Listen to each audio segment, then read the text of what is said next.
കോതമംഗലം നഗരസഭയുടെ നേതൃത്വത്തിൽ താലൂക്ക് ആശുപത്രിക്ക് സമീപത്തെ വെള്ളക്കെട്ട് ഒഴിവാക്കുന്നതിനായി ഓടകളുടെ ശുചീകരണം തുടങ്ങി.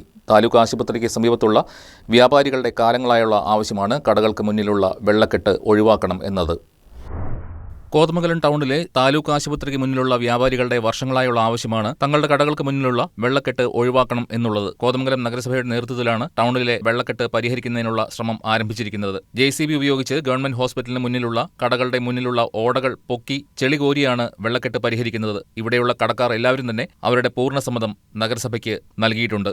നഗരസഭാ വൈസ് ചെയർമാൻ പ്രിൻസ് വർക്കി, ആരോഗ്യ standing committee chairperson Sindhu Jijo, ക്ഷേമകാര്യ standing committee chairperson Anoop George, കൗൺസിലർമാരായ എൽദോസ് കീച്ചേരി, സലിം ചെറിയാൻ, ഹെൽത്ത് ജീവനക്കാർ, CDS ചെയർപേഴ്സൺ അമ്പിളി ശശാങ്കൻ തുടങ്ങിയവർ ശുചീകരണ പ്രവർത്തനങ്ങൾക്ക് നേതൃത്വം നൽകി.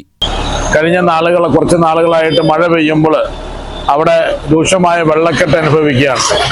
ഈ വെള്ളം നമ്മുടെ ഓടകളിലൂടെ അത് കൃത്യമായിട്ട് ഒഴുകി പോകാനുള്ള സംവിധാനം കഴിഞ്ഞ നാളുകളിൽ നമുക്ക് ക്രമീകരിക്കാൻ കഴിഞ്ഞില്ല. വർഷങ്ങളായിട്ട് ഓട ക്ലീൻ ചെയ്യാതെ മണ്ണ് നിറഞ്ഞ് കിടക്കുന്ന ഒരു രീതിയാണ് ഇപ്പോൾ ഉള്ളത്. അത് പരിപൂർണമായിട്ട് ആ ഓടകളുടെ സ്ലാബെല്ലാം മാറ്റി നഗരസഭ നേരിട്ട് ജീവനക്കാരെ വെച്ചുകൊണ്ട് ആ മണ്ണെല്ലാം മാറ്റി വെള്ളം മഴ പെയ്യുമ്പോൾ വെള്ളം കൃത്യമായിട്ട് ഒഴുകി പോകുന്ന ക്രമീകരണമാണ് ഇവിടെ നടന്നുകൊണ്ടിരിക്കുന്നത്.